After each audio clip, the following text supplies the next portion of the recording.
Ah, I bid you welcome. I shall be your game master for this tale. It is a pleasure to have you.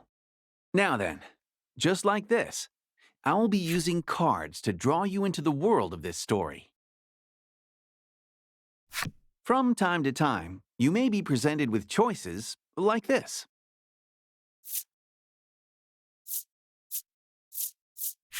That's correct. It doesn't mean anything, but still, good job. You're following along with all this, I trust? Moving on, I believe your experience of the story will be shaped in no small part by my narration. As such, I hope you'll have rather more fun keeping the sound on while you play. That said, rest assured that the game remains enjoyable without sound. My words will be subtitled just as they are now.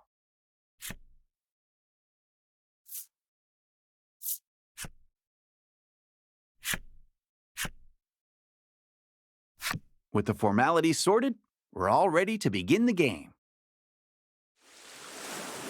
My. Yeah, you can hear the sound of the waves. Oh, how very evocative. Now then, let's begin our tale.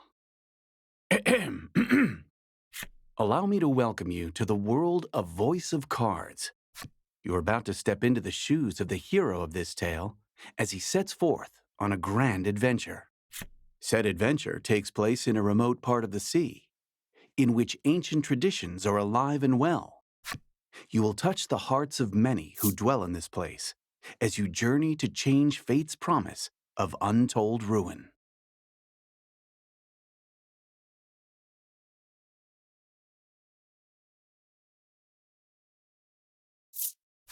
I believe in you. I believe your journey will be a success. And on that note, it is time for that journey to begin. May the waves see you safely across the tides.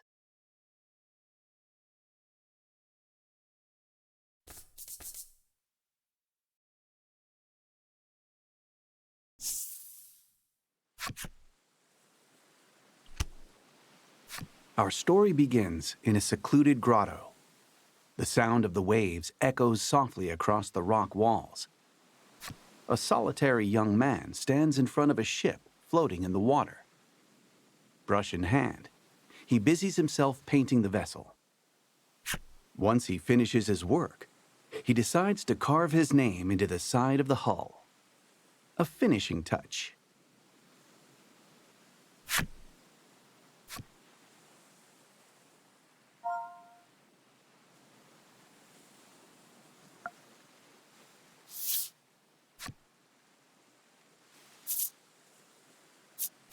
You carve your name in small lettering into the ship. Oh, a handsome name, that. This young lad is the hero of our tale, and your window into the world. You're a navigator without a ship, and your soul yearns to set out upon the ocean blue, for your own reasons. You have spent a great deal of time repairing the wrecked ship before you, in the hopes of crafting a partner, aboard which you might sail the high seas. The sound of a wooden box tumbling to the ground rips through the grotto. You heave a deep sigh and decide to head over to the source of the racket.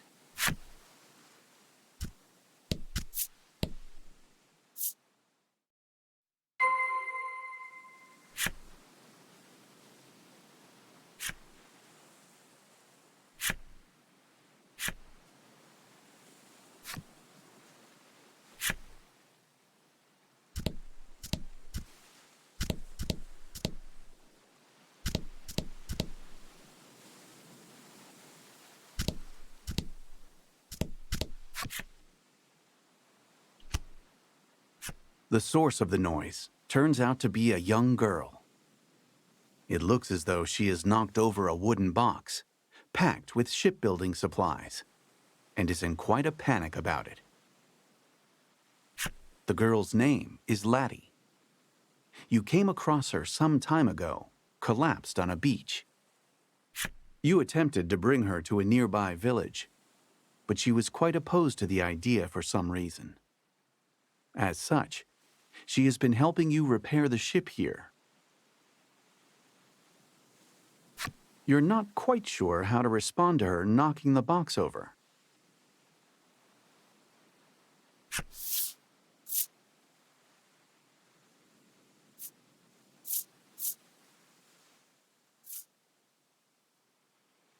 You sigh in exasperation, and Laddie's shoulders slump, dejected. You move to leave the grotto, saying, "I'm going to the village to get some food." Laddie waves goodbye, her forlorn smile seeing you off. The young woman has lost her ability to speak. Neither of you have any knowledge of how she ended up in her situation, and you spend many quiet hours together in the grotto.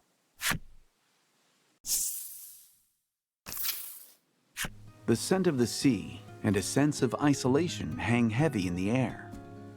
The island is bound for ruin and has had its name since before any can really recall. This is Omega Isle. You take a deep breath and then set out for the nearby Omega Village, which shares the island's name.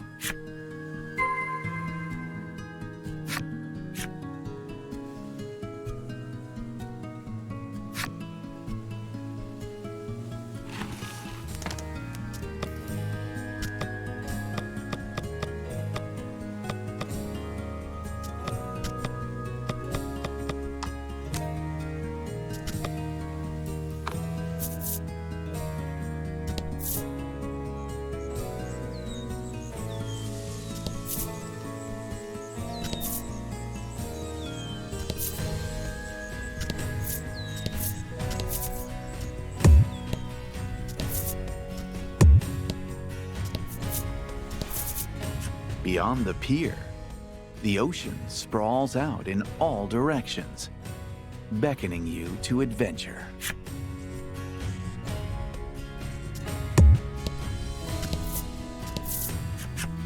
You have arrived near the entrance of the village. You spy a shadow skulking about in the midst of a thicket. The shadows fall away to reveal a small monster. It's unusual to see one this close to the village. It might be cute, but it's still a monster and a threat. You must slay the beast before it can cause trouble or worse in the village.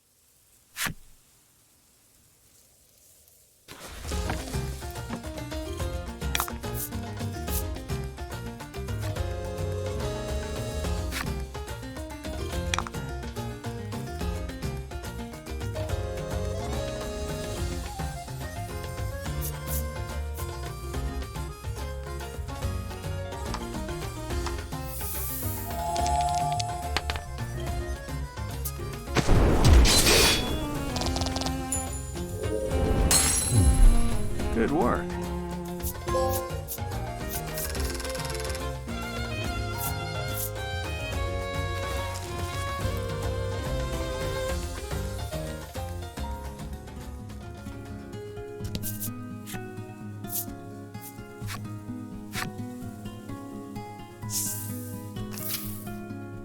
Gorgeous flower beds burst with blossoms that will one day wilt and wither away, much like Omega Village itself. This is a village that has accepted its fate to be but a moment in time, destined to fade.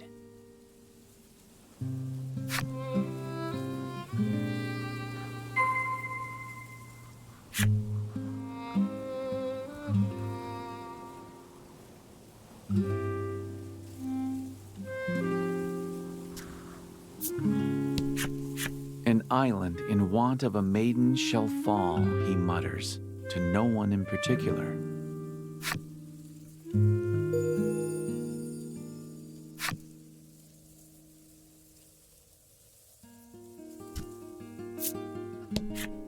This might be the last time I see this flower bed, the boy says, gazing forlornly at the flowers.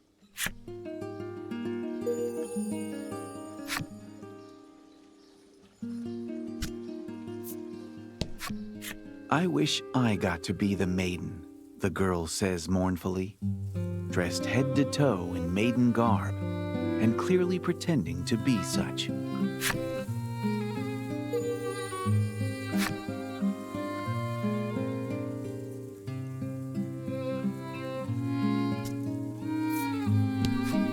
A lone woman diligently cleans the grounds of the Maiden shrine.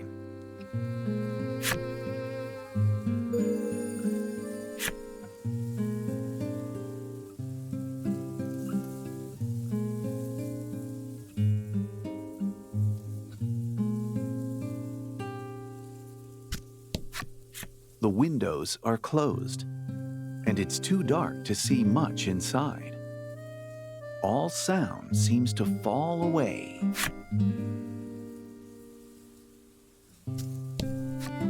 How may I help you? The proprietor inquires.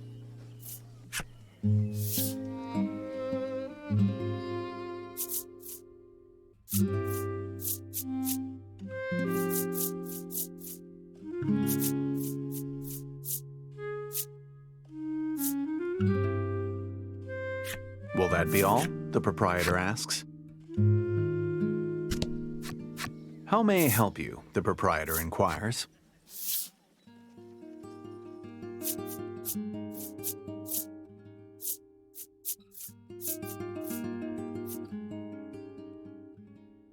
Will that be all? The proprietor asks.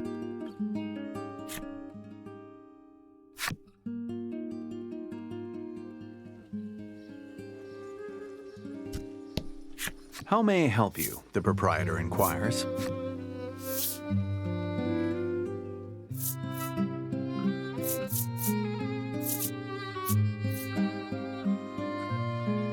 Will that be all? The proprietor asks.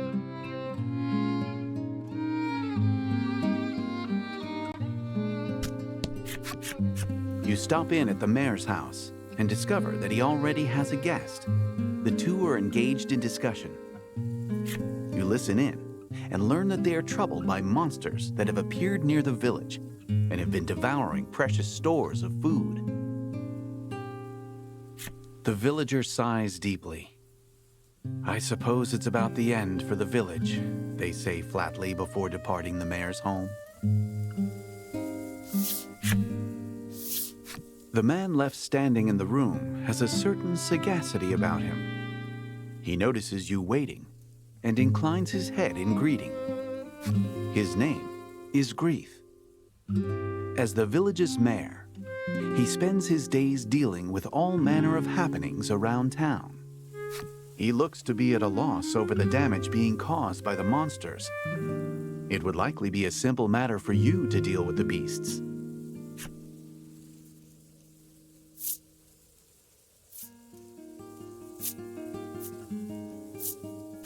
You offer to deal with the monsters in exchange for some food, and Grief replies with his thanks. You're always a big help. This is part of your daily routine. You work to sort out the village's troubles in order to procure food to eat.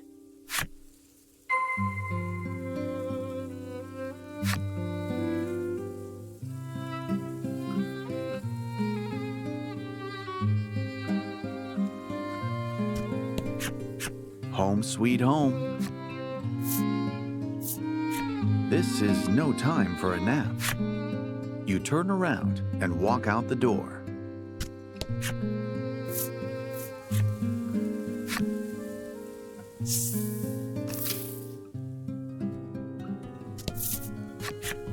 A monster has appeared before you. It holds what's left of a piece of fruit in its teeth, and its mouth moves restlessly. With a sigh, you mutter, "Let's get this over with then," and ready your weapon.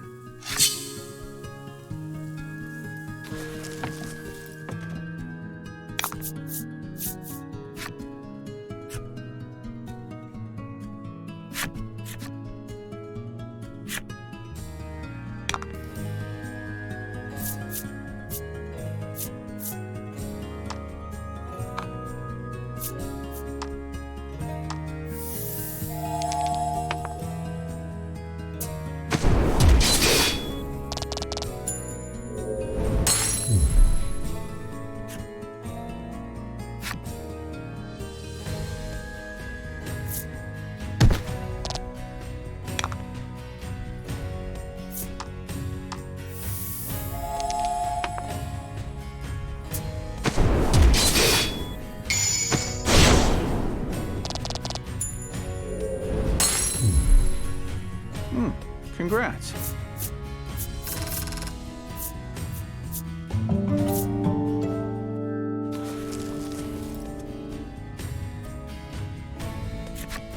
With practiced skill, you swing your weapon.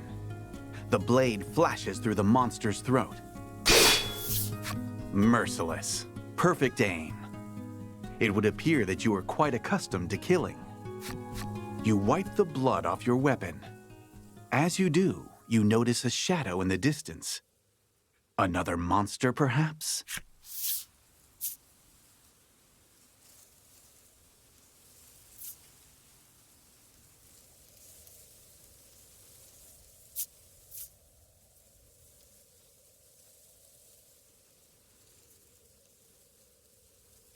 Silently, you creep up on the shadow and bring your blade down on it with practiced speed. But the shadow nimbly evades your strike and runs off.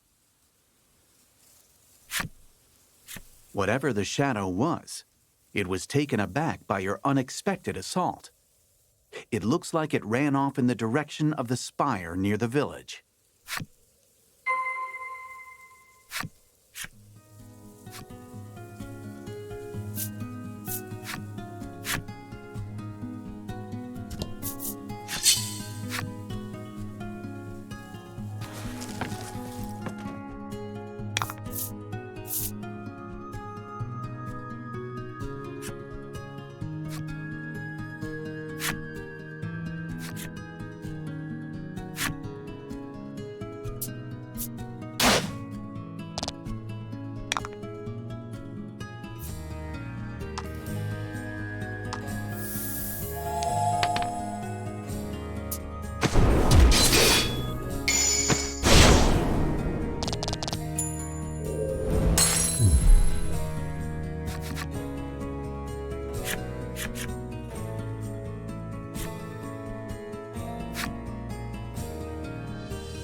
You stand before the Spirit Spire, said to have been erected to protect the island.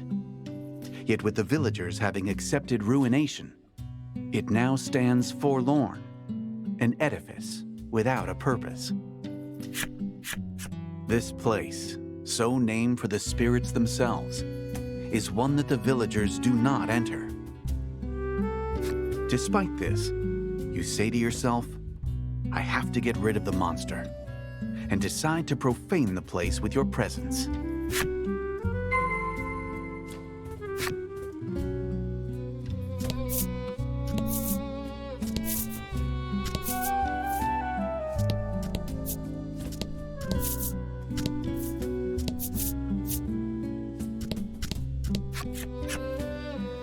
There are some words etched into the door, but they are weathered and difficult to read. Worried though you are about whatever the words might say, you nonetheless try pushing the handle. With some protest, the door groans open.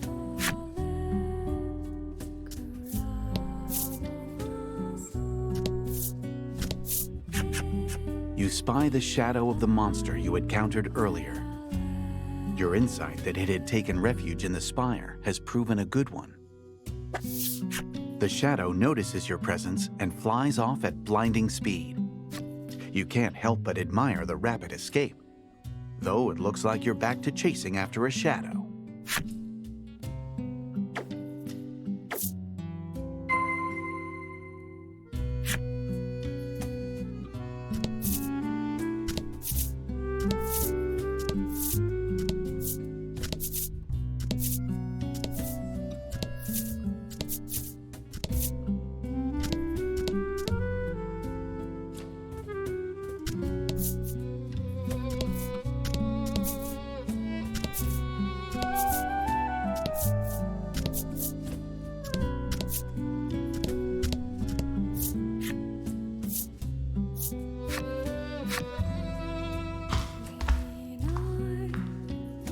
You survey your surroundings, relying on the shafts of sunlight filtering in through the windows. However, you're unable to see the monster from where you are.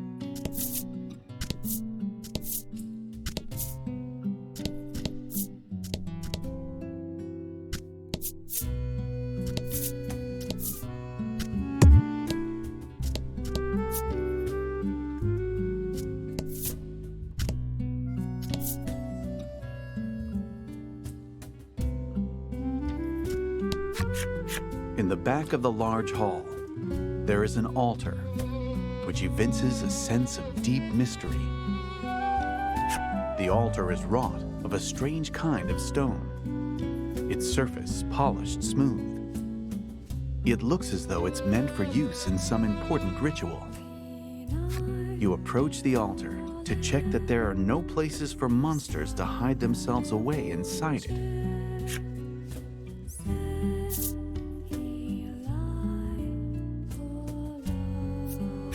In reply to the mysterious and unidentifiable voice that suddenly rent the silence, you ask in a sharp tone, "Who's there?"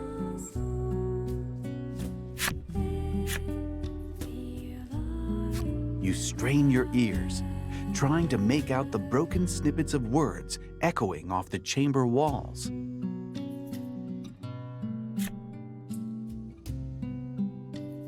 After speaking a word that rings familiar to your ears, "Laddie," the voice becomes impossible to hear.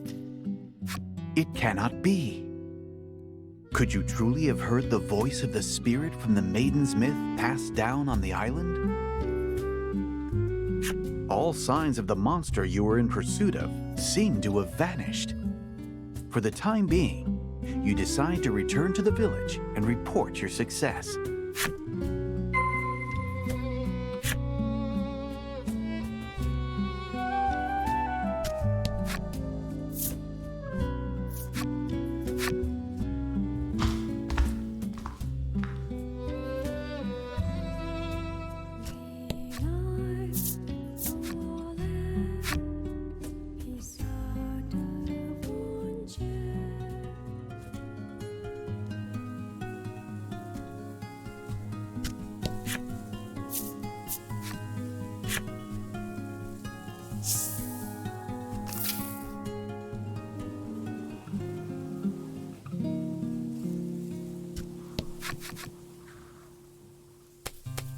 When you arrive at the mayor's house, there is a young visitor already there.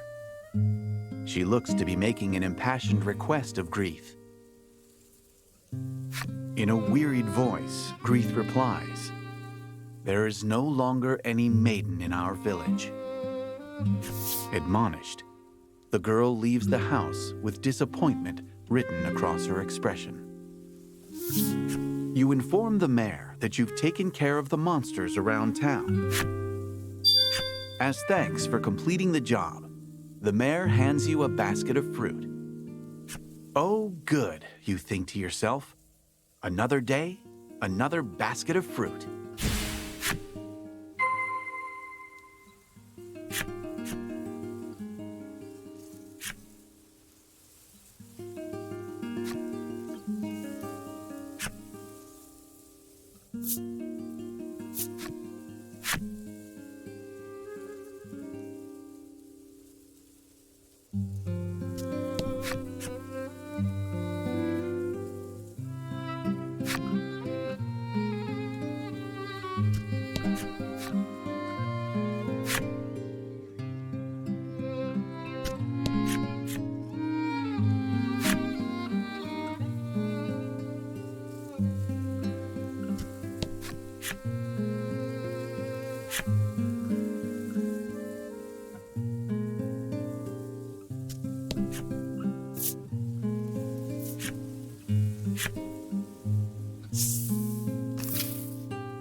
You re-enter the grotto and announce your return. On a normal day, Laddie would already have zipped over to greet you. But today, nothing.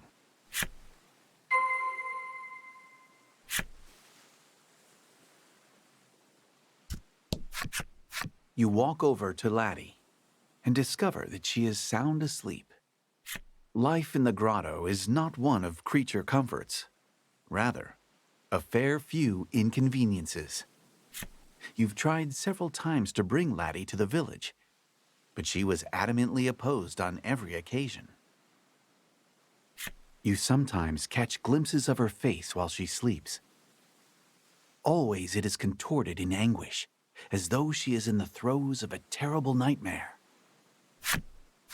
You notice a bulky book lying open next to Laddie, filled with carefully drawn words and images. It seems to be some kind of picture book that Laddie made herself. You know, I confess, I am a bit curious. Unable to overcome your curiosity, you decide to take a look at the picture book. Beside evocative images of deep forests and towering mountain ranges, Laddie has written a story patterned after the Maiden's myth. The picture book story is set in a small village replete with nature. The village enjoys the promise of peace and tranquility, thanks to the young woman born to be the Maiden. The Maiden goes before the altar to perform a ritual, which invokes the power of a great spirit to protect the village. You look over the artwork, a spitting recreation of the altar you saw in the spire, and think back on the mysterious voice. The voice claimed it was a spirit, and you're certain it spoke Laddie's name. You are so caught up in the thoughts racing through your head that you fail to notice Laddie had awakened. Laddie seems embarrassed that you've seen her book. Tears prick the corners of her eyes.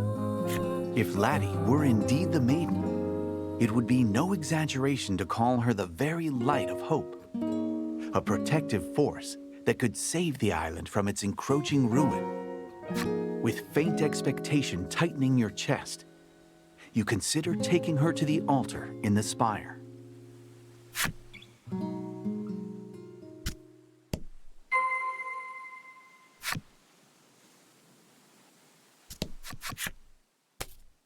You've given Laddie some of the fruit you brought back. She dreamily stuffs some of it into her mouth. Maybe she likes it. You hope so. Your stomach rumbles as you watch her, and together, the two of you enjoy a light meal.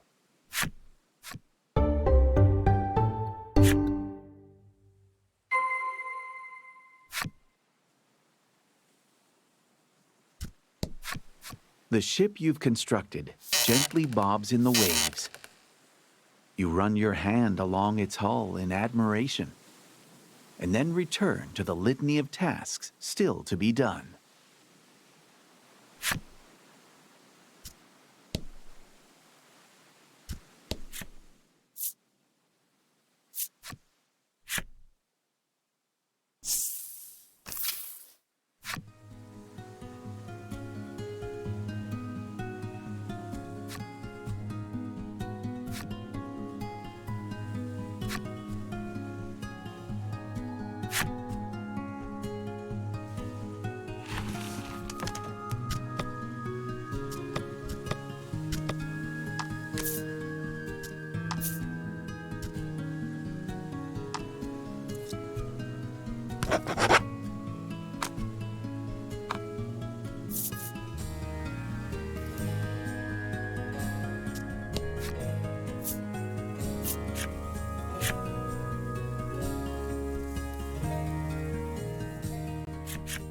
You take Laddie with you and return to the spire. As you approach the entrance of the spire, the staff that Laddie clutches close begins to emit a faint light. Seeing the mysterious light, you are convinced Laddie has a deep connection to the spire. Her expression uneasy, Laddie takes hold of your sleeve with a tentative touch.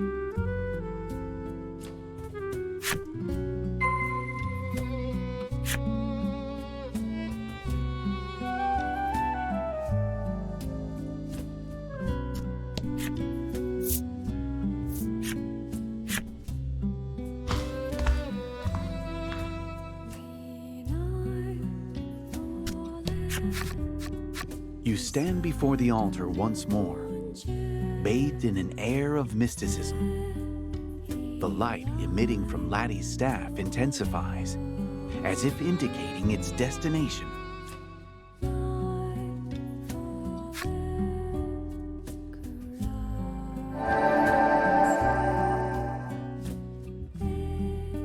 In response to the enigmatic voice, Laddie's staff exudes a dazzling light.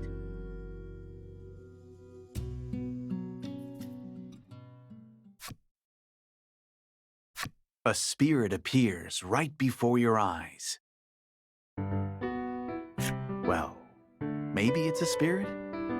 It's some kind of strange stuffed animal.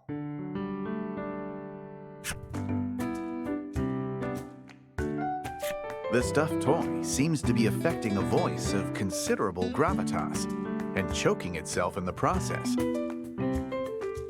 This creature is called Lack. Though you cannot be certain it speaks the truth, it claims to be a spirit. You approach, hoping to ask about the Maiden, but with blinding speed, Lack zooms behind Laddie, putting her between you as a shield. "You're the one from before," Lack says, quaking. It would appear that you're mistaking the creature for a monster, and doggedly chasing after it has made it rather afraid of you.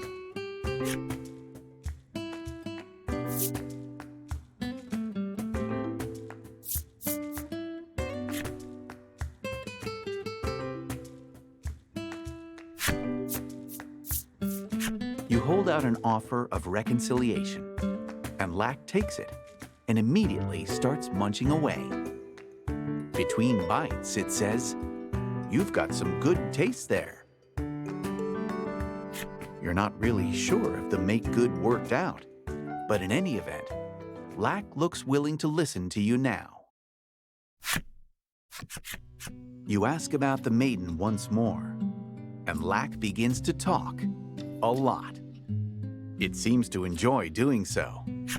Just as the Maiden's myth handed down amongst the denizens of the island suggests, it explains, Laddie was indeed born to be the Maiden here. However, she was unable to take up her role. This has caused no small amount of distress over the island's inevitable destiny to sink beneath the raging waves. Lack concludes with a proposal. How's about you go and meet with the other maidens and fetch the maiden's relics? As you had hoped, Laddie appears to be the key to the island's salvation.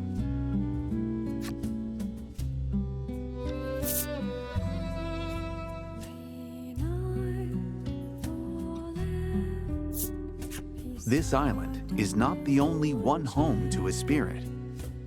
There are islands throughout this archipelago, and upon each dwells one of the 4 maidens who govern their own spirit.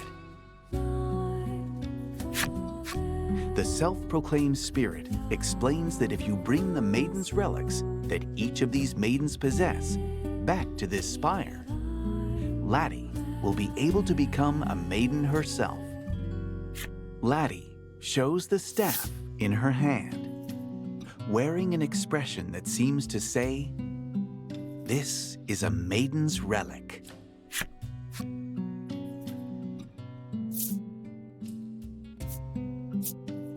You ask, should we kill the maidens and steal the relics? Laddie shakes her head rapidly, as if to insist that you definitely should not do that.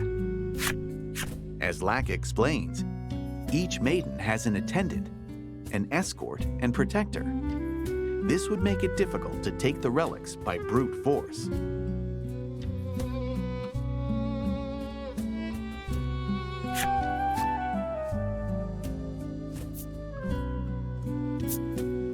If Laddie becomes a maiden and performs the maiden's ritual at the altar, the island can be saved. The world-changing immensity of what you have just learned echoes in your mind. It takes you a little while to fully digest it. But it does just so happen you've been readying a seaworthy vessel for your own purposes. You accept Lack's proposal to help Laddie become a maiden.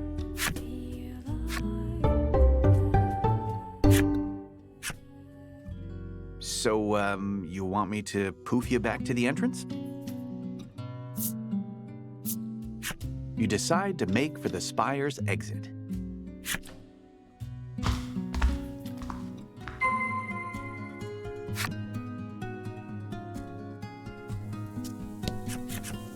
Accompanied by your new allies, you make to enter the village. But Laddie seems to find something about this idea disagreeable and clings to a tree nearby, refusing to budge. "Oh, I got this one," says Lack, evidently with some kind of plan in mind. The fluffy creature begins to chant a sort of mysterious spell.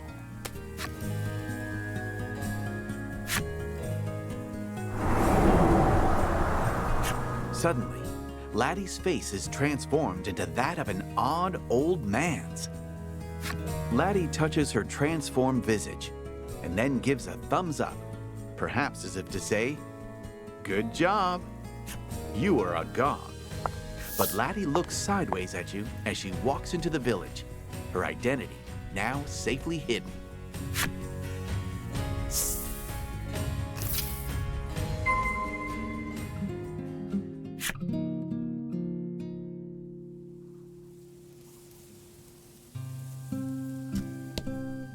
This is your home. A desk pushed up near the wall is adorned with an unfurled map and a scattering of books. The navigation map is of your own design and depicts the various islands in this region of the sea. It contains information on the maidens of those nearby islands, culled meticulously from books and the tales of passing travelers. Before all of this, you had found yourself unable to merely sit and watch the village's decline, and so planned a voyage to seek aid from the maidens of the other islands. After popping into the back room, you emerge with a carefully polished ship's wheel and present it to your companions. It is the final piece of the ship you restored at the grotto.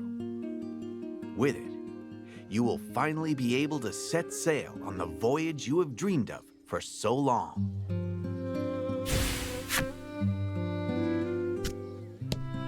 You have made ready for the voyage, but before you set sail, you decide to stop in at the mayor's to say your farewells.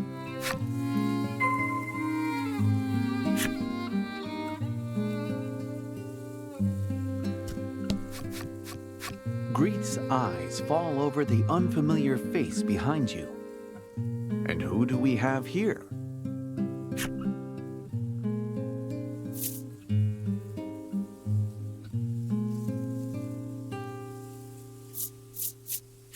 At your quick response, Grieth blinks a few times in confusion. His eyes dart back and forth between the pair of you, as though his brain is putting together the pieces of a complex puzzle. At length, he offers a deep nod. You'll need to clear up the misunderstanding later. Changing the subject, you explain to the mayor that you'll be leaving the village for a little while on a voyage to save the island. You felt sure that the mayor, with his love of the village, would see you off with a smile. And yet the moment you explain that you found a maiden who can save the island, his attitude changes like the fickle sea winds, and he voices opposition to your journey. This island is destined to meet its end, he says. You can practically sense him digging his feet in. You cannot fathom why he, the mayor of the village, would believe something like that. Though each of you hold the island in your hearts, you cannot reconcile the difference of opinion.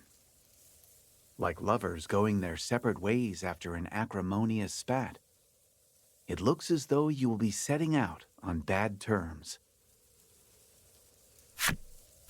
You believe that your desire to save the island will prove to be the right perspective.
Your ship, your trusted companion, once a mere wrecked husk that you labored to bring back to life with months of sweat and toil. You climb up to the stern, and with every bit of care you can muster, you attach the wheel. The final stroke upon the canvas. At last, your ship is finished. The vessel's design is patterned after a great whale. There are a number of mismatched parts, but that particular quirk only makes you love it all the more. As you look over your handiwork, you realize that your companion on this upcoming journey will need a name. What would a fitting name be, you ponder?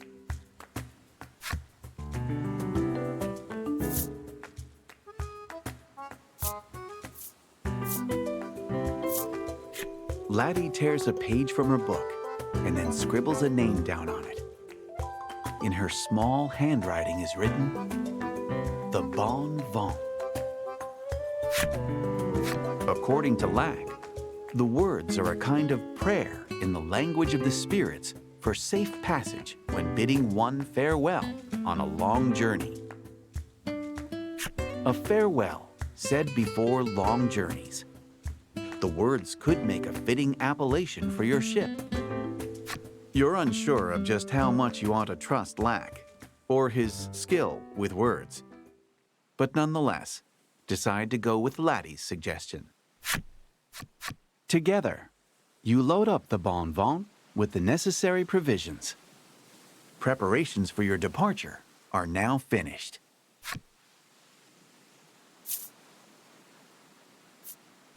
You throw your hands upon the ship's wheel and shout, "Weigh anchor!" with gusto. Your voyage has begun.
Though your ship had long since forgotten the taste of seawater, it nonetheless cuts through the waves like a fillet knife through fresh fish. It is your first sea voyage. Laddie's eyes glitter as she looks out at the horizon, stretching ever onward over the endless blue expanse. She opens up your homemade navigation map, checking the locations of the islands where the other maidens live. On the island to the south of here lives a beauteous maiden garbed in azure robes, as though the sky itself is wrapped around her. After closing up the map, you grasp the wheel like a familiar old friend and tell the ship where you'd like to go. You now have free rein to sail across the sea as you see fit. New tales await you when you put into port on an island where a maiden dwells.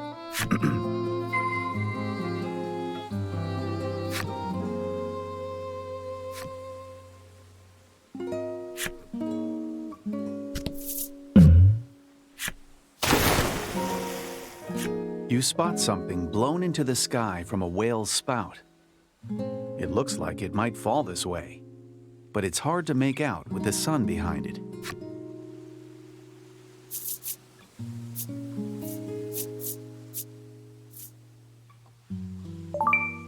You open your arms wide, and into them falls a fish. It's a fat, tasty-looking fish. Your companion's stomachs growl at the sight of it. Recalling it's about time to eat, you deftly prepare it and share a friendly meal.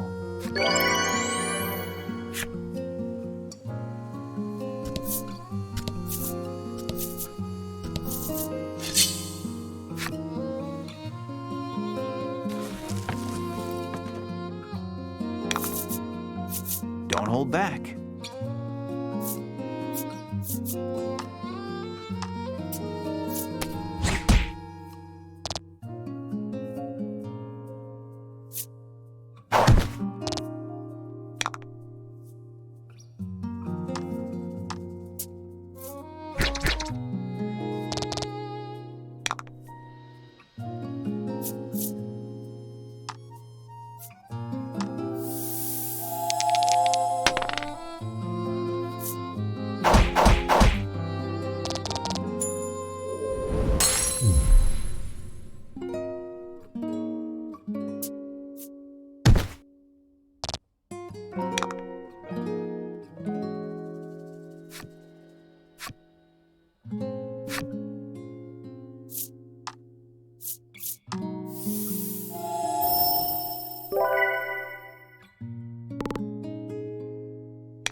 I don't know what it is.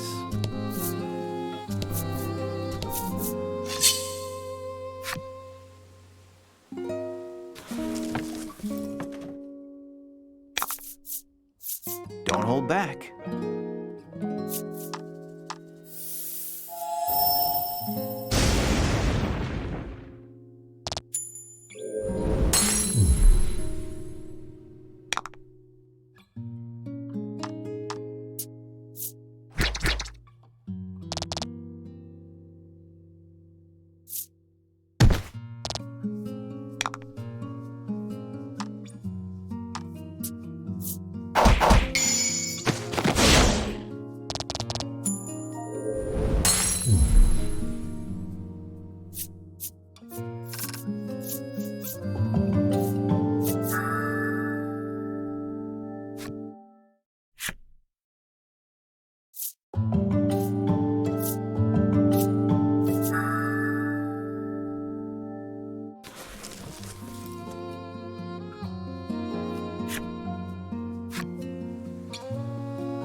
Laddie eagerly eyes the fishing rod on the boat.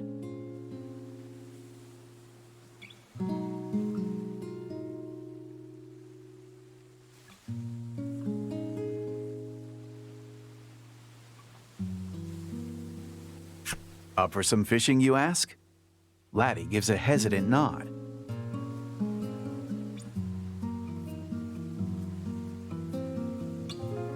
Except, it turns out she's never fished before.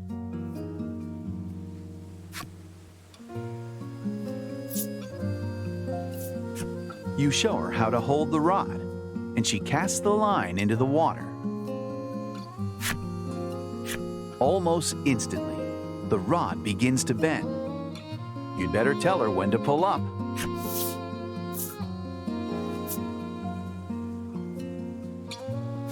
The rod bends in fits and starts. You're sure she's got something on the line. Laddie rips the line out of the water at your insistence, exposing a bare hook. Damn. You pat her back reassuringly. Sometimes that's just how it goes.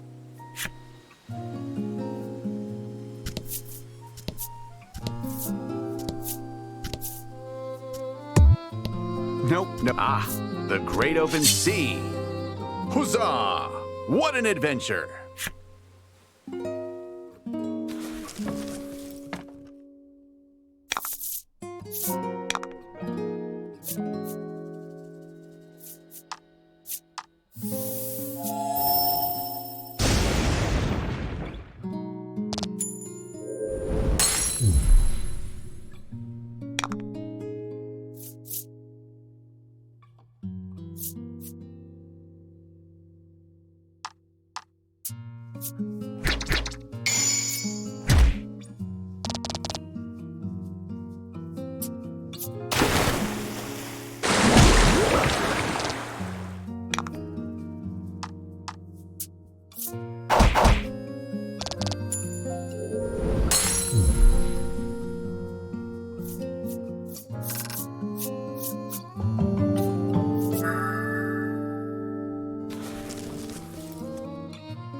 discover a shipwreck.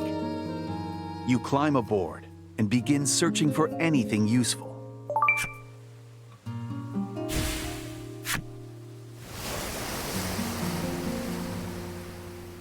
When you return to your vessel, the shipwreck sinks silently into the sea.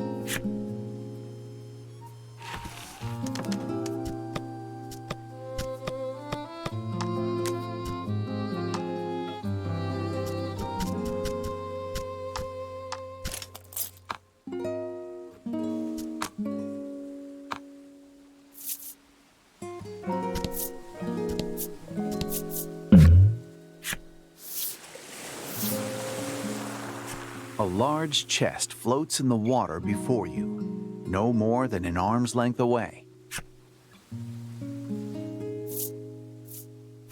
You take hold of the chest and pull the board. When you do, the lid springs open and a glimmer catches your eye. You take a closer look at the glinting objects. Though corroded by seawater, they're undoubtedly coins.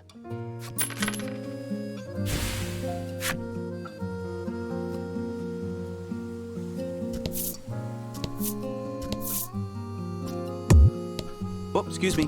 You can't go into an island. Ahoy, matey. It's like you can feel the sea breeze. Ha ha.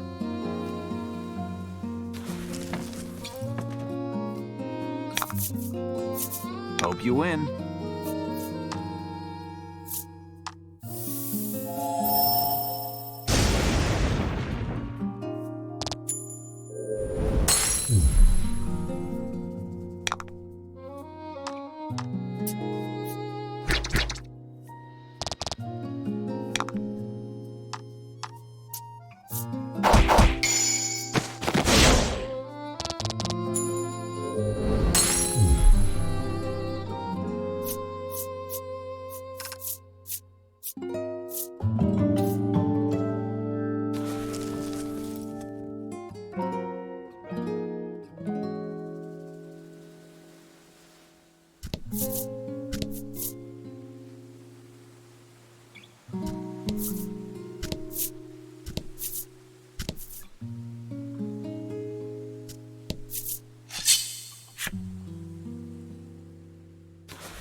You catch Laddie stealing glances at the fishing rod on the boat. Perhaps she'd like another shot at glory. With your guidance, she clumsily, haltingly readies the rod and casts the line into the water. Minutes pass. Suddenly, the rod jerks toward the water. Laddie, panic in her eyes, looks to you for help.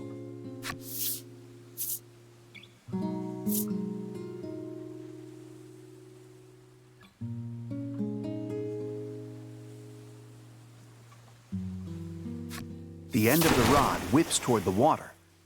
This is it, the big one. You turn to assist Laddie just in time to watch the rod fly out of her startled hands. Alas. She looks up at you, her eyes welling up with tears. We can always buy another rod, you reassure her, placing a hand on her shoulder.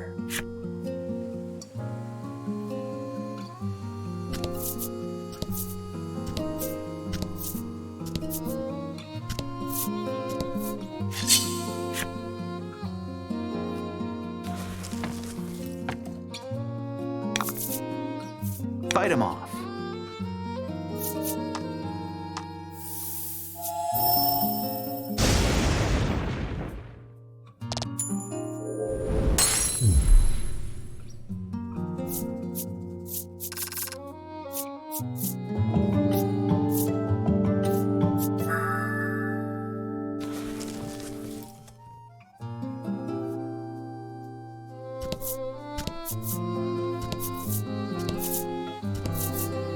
Whirlpools are a common occurrence in this area of the sea.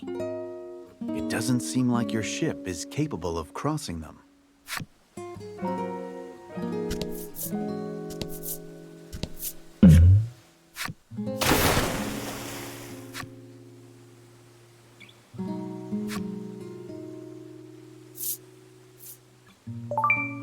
You open your arms wide to catch some sort of item.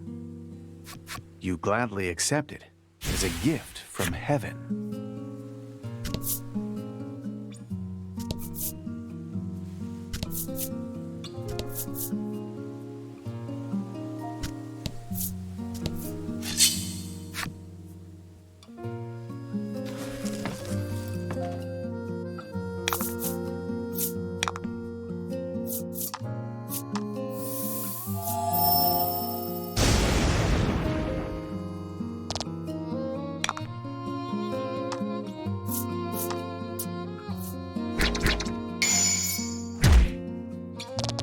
Magnificent.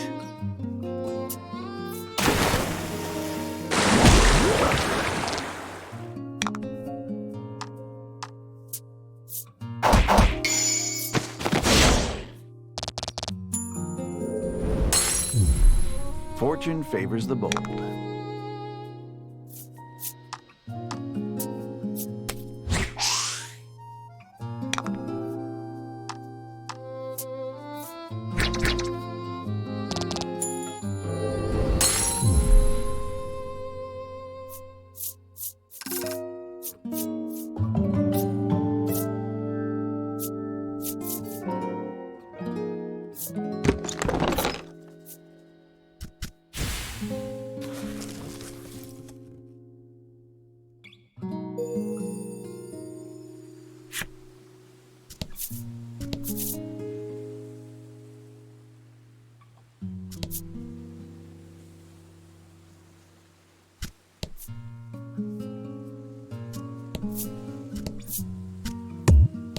Oh, yeah, you can't cross.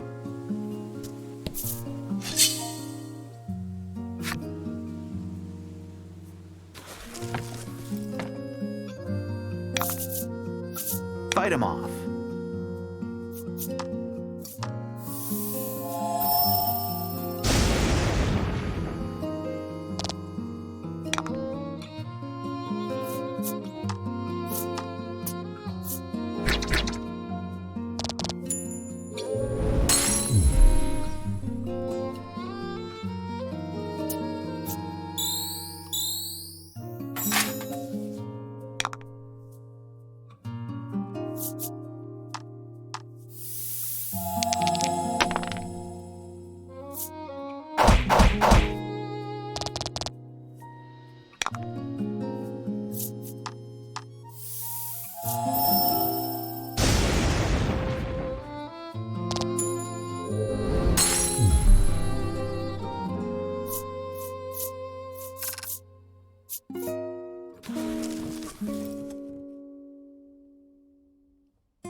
You did great.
And fight.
And fight.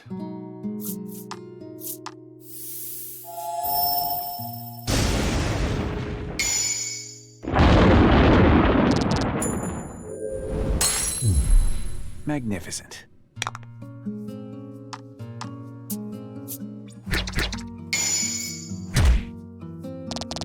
Excellent.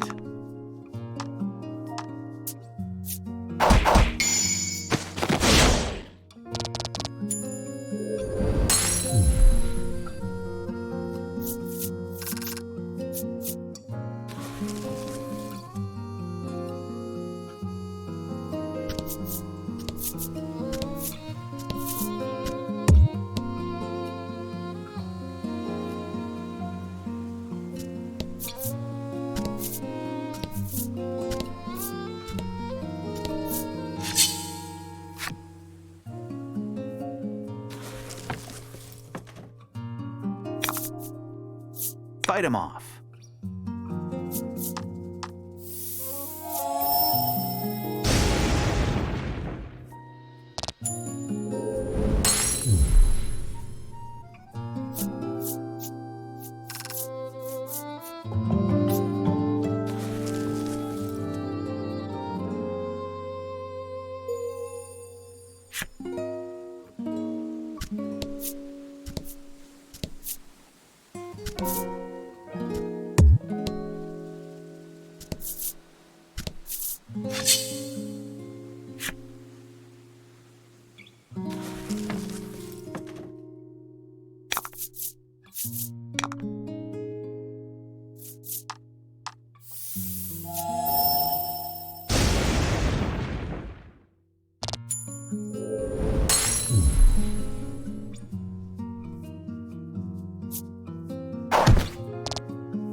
Fortune favors the bold.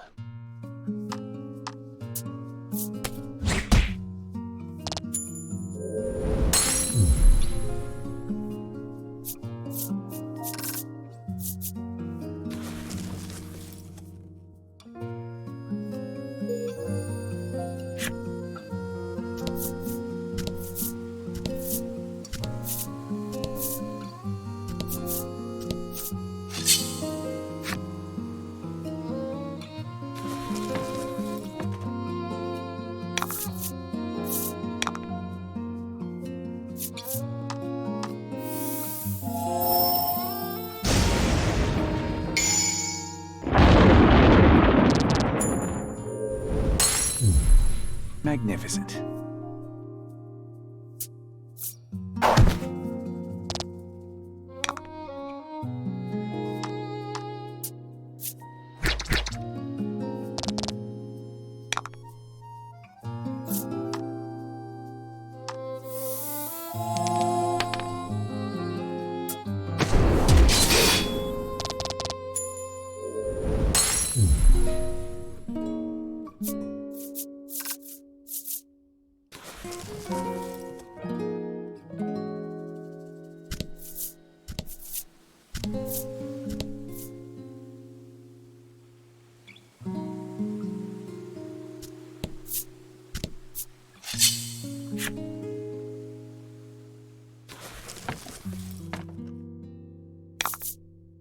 Don't hold back.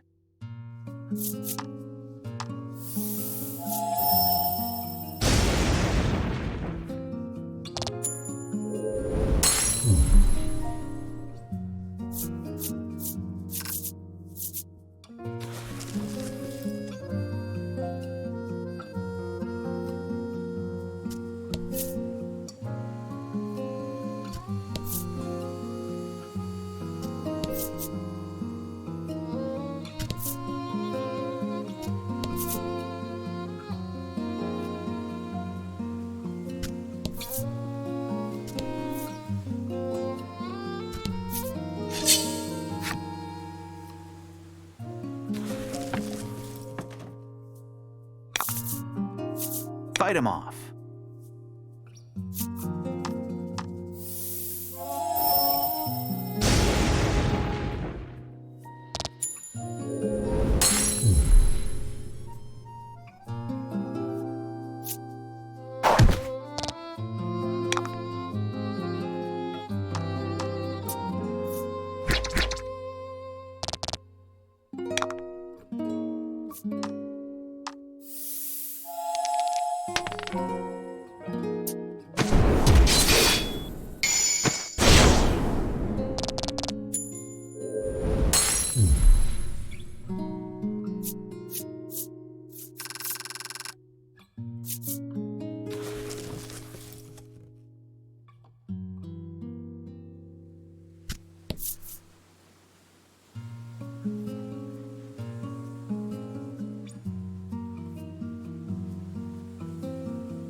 You discover a shipwreck. You climb aboard and begin searching for anything useful. When you return to your vessel, the shipwreck sinks silently into the sea.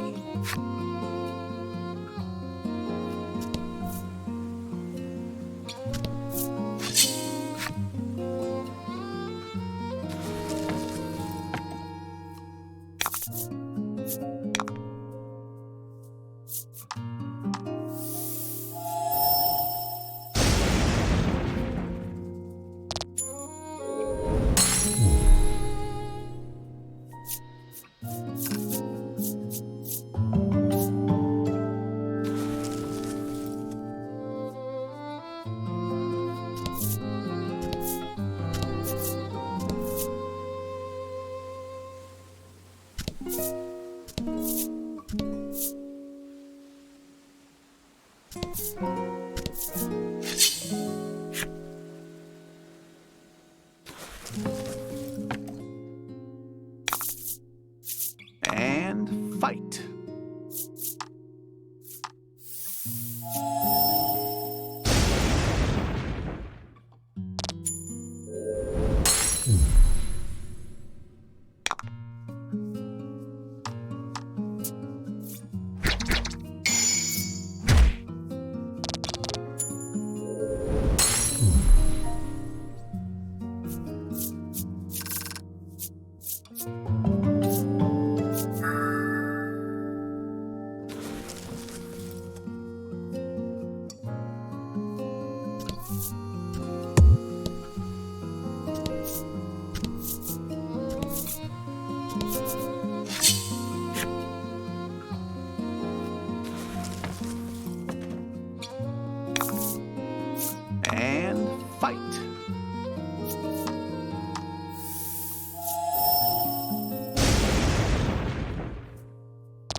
A monster leaps out, enraged that you have disturbed its slumber.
Excellent.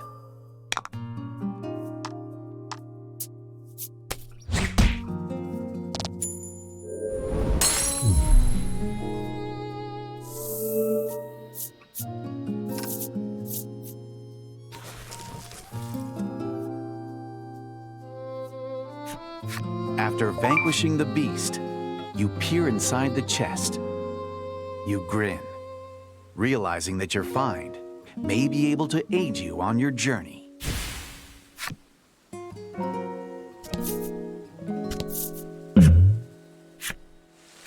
You approach the remains of a ship floating in the waves and carefully steer your own vessel so as not to collide with the wreckage.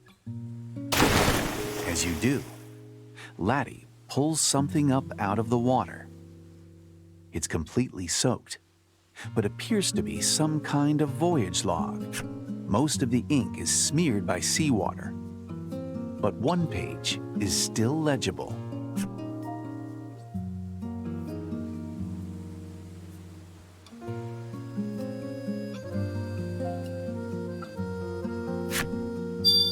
On that same page, you see a map detailing where the shipwreck can be found. Deciding that shipwreck treasure may be worth finding, you slip the voyage log into your bag.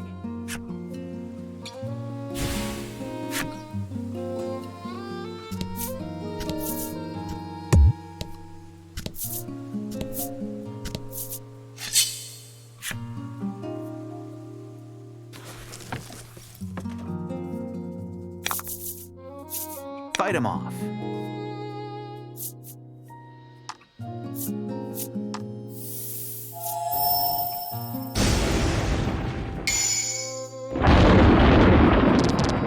Magnificent.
Don't hold back.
Excellent.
Fight him off.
From the south, a small vessel pulls up beside yours.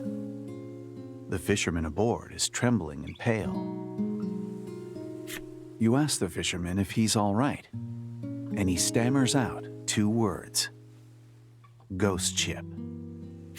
He claims he was fishing west of the South Isle when an eerie vessel suddenly emerged from the fog. He then hightailed it out of there without looking back. Though you're skeptical, Laddie quietly writes down details of the man's story.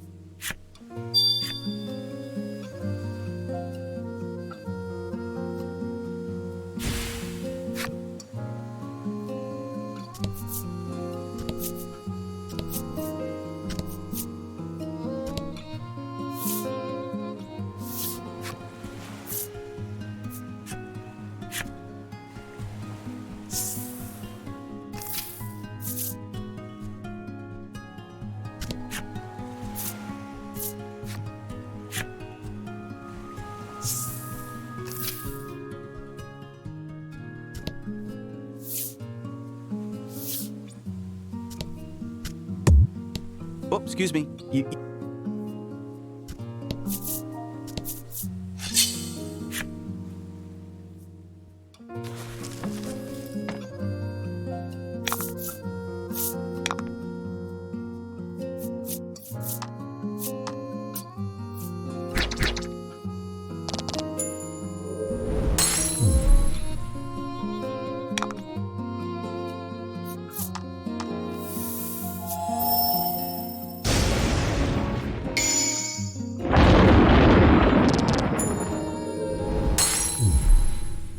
Good work.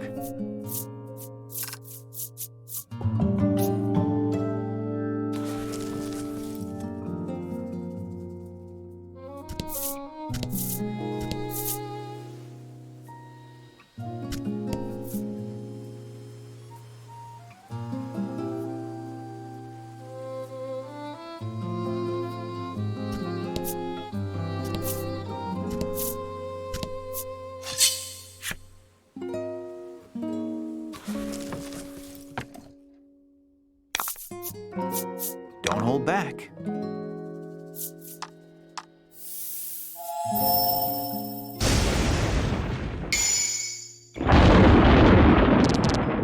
Excellent.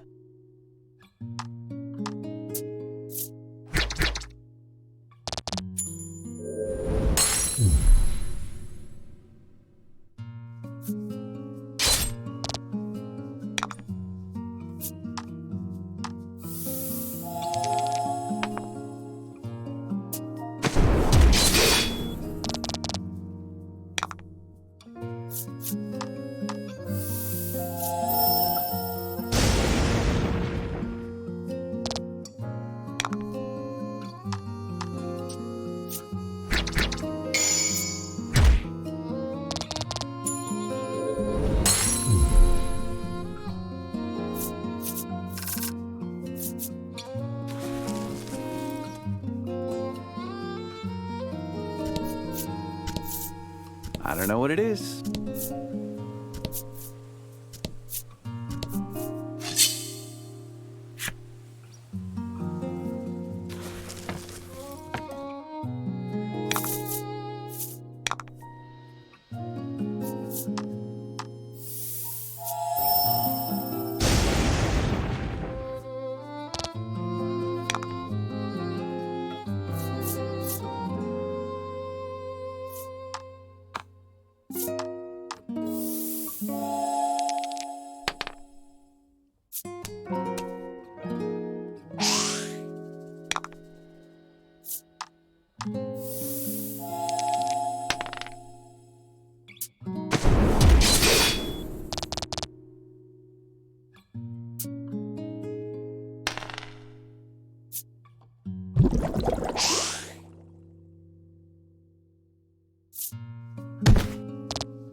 Fortune favors the bold.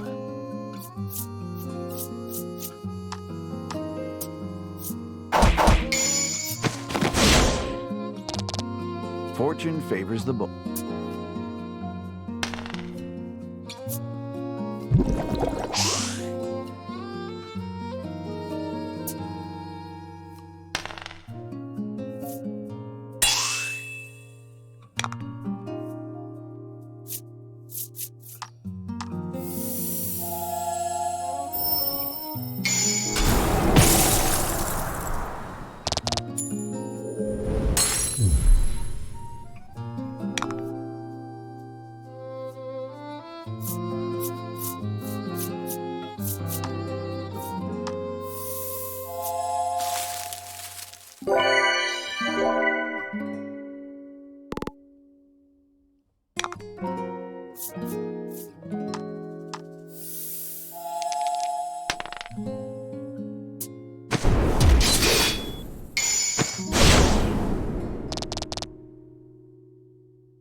Magnificent.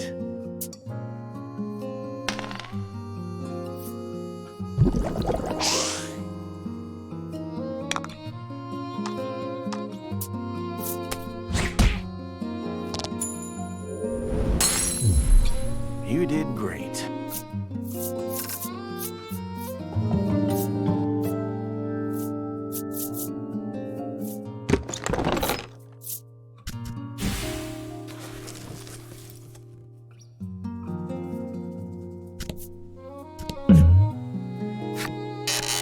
You discover a shipwreck. You climb aboard and begin searching for anything useful.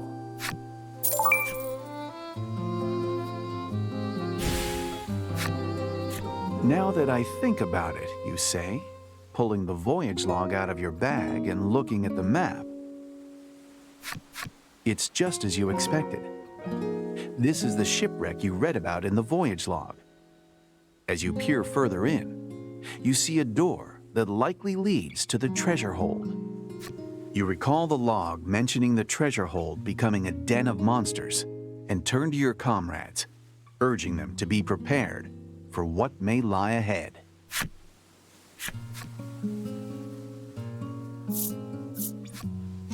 Receiving a steady nod from your allies, you quietly unsheath your sword and open the door.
Good work.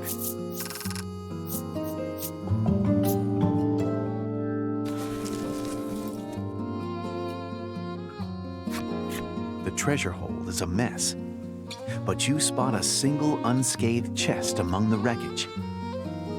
You decide to take its contents as a reward for your collective bravery.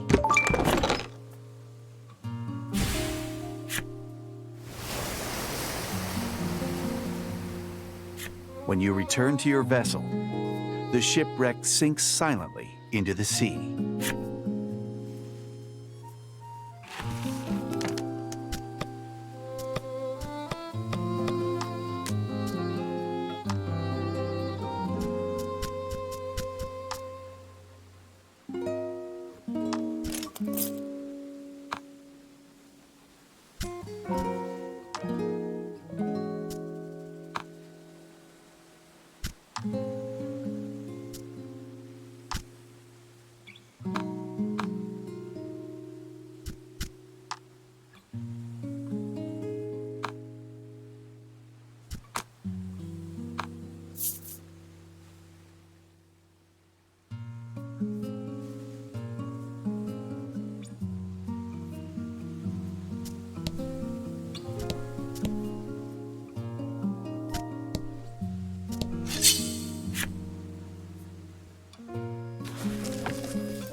fight.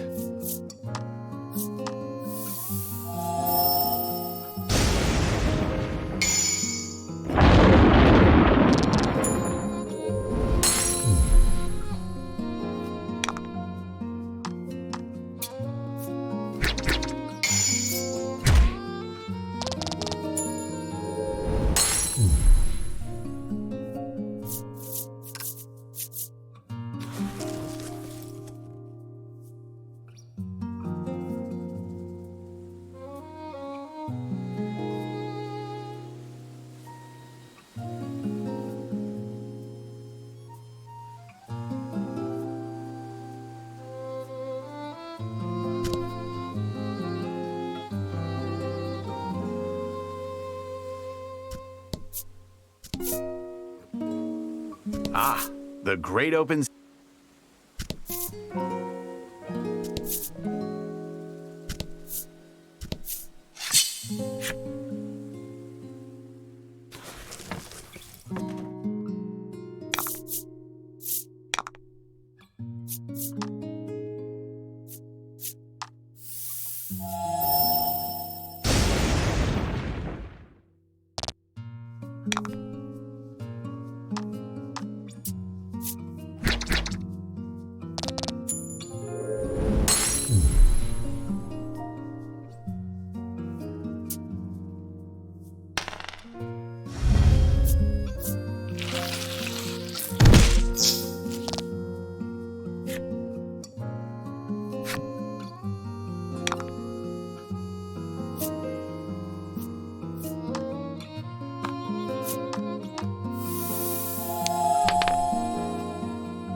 Fight him off.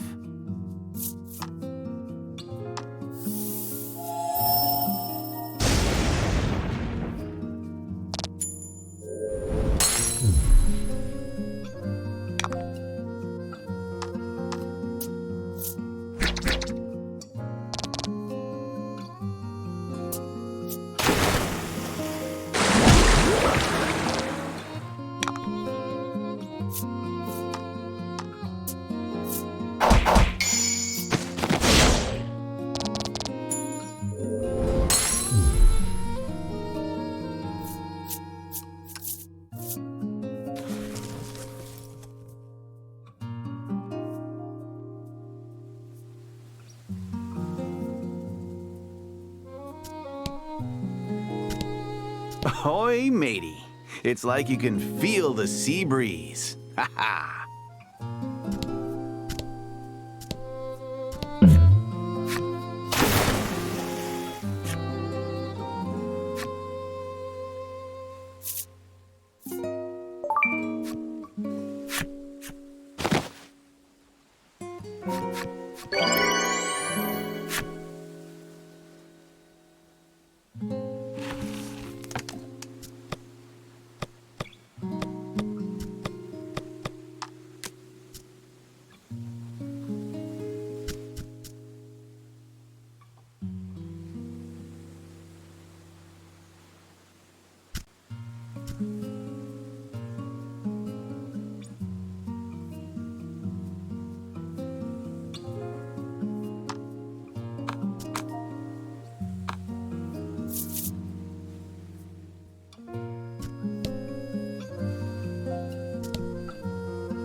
You cross the sea and arrive at the South Aisle. On the South Aisle, you will hear the tale of a maiden in blue. The decision is in your hands.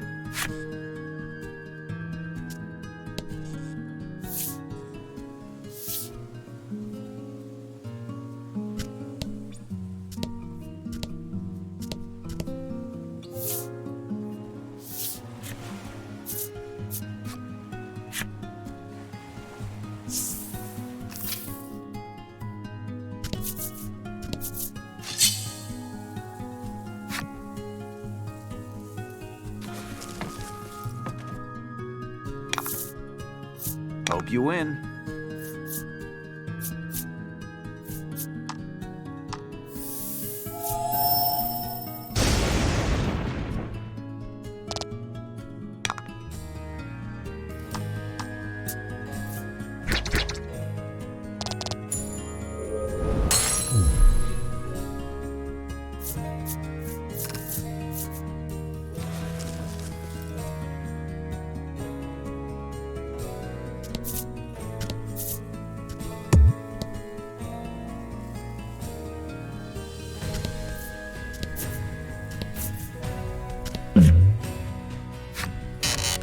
You discover a shipwreck. You climb aboard and begin searching for anything useful.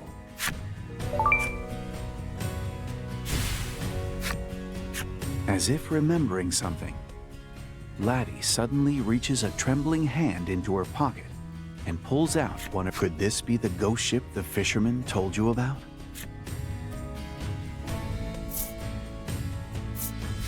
Laddie is terrified, but puts on a brave front.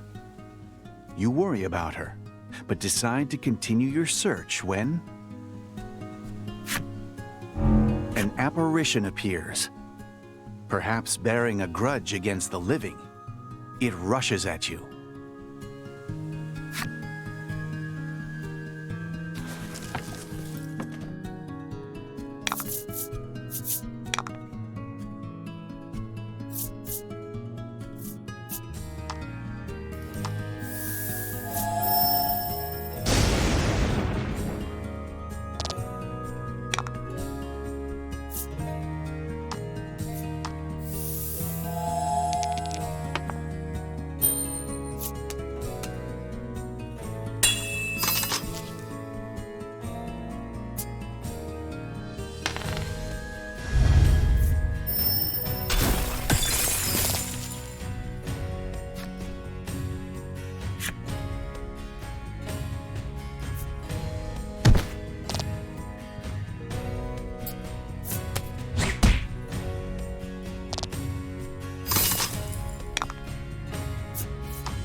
Oh, hey, don't worry.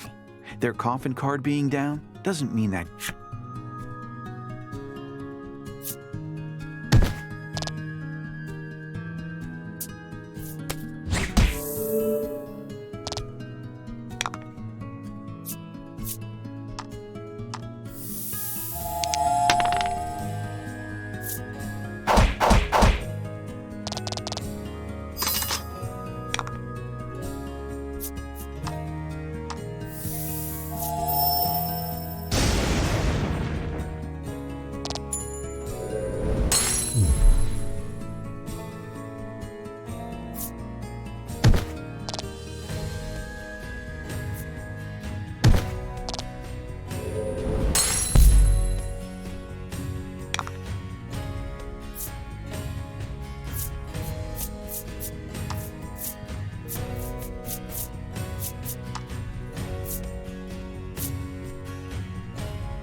You lead the party back to your home. You beckon everyone inside, inviting them to rest their weary bones.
It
Don't hold back.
Yikes.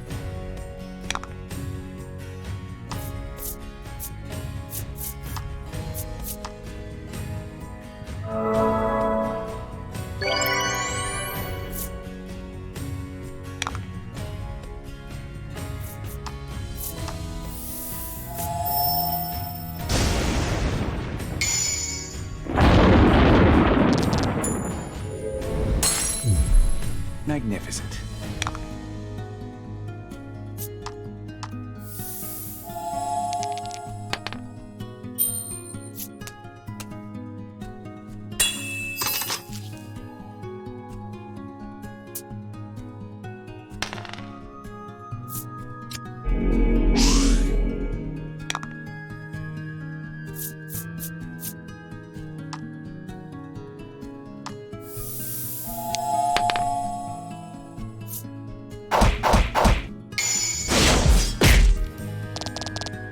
Magnificent.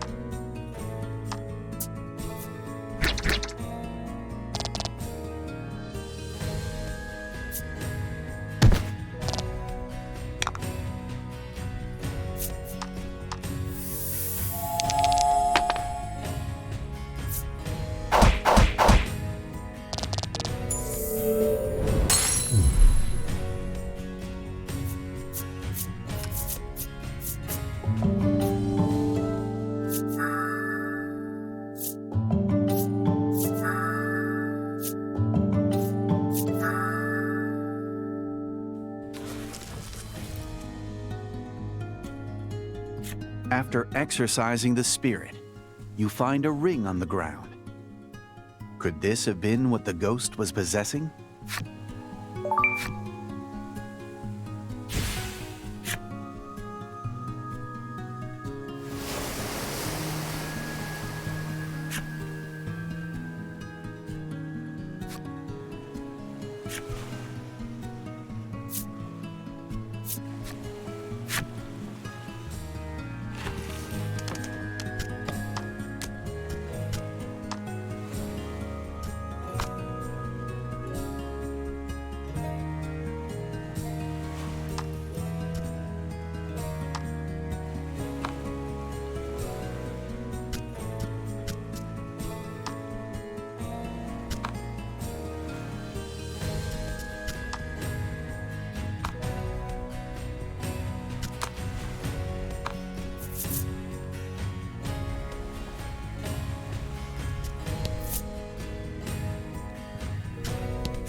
Very well then. Prepare to go ashore.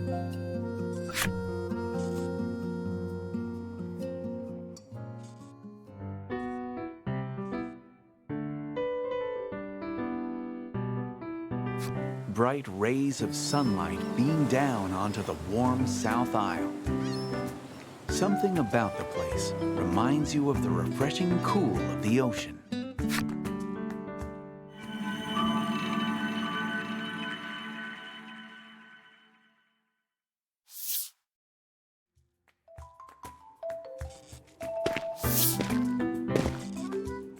After weighing anchor and docking your ship at the pier, you go ashore. Utterly exhausted from hours at the helm, you stretch your legs for a moment, then open up your map. Once you have your heading, you and the others make for the village of Coveton in the south.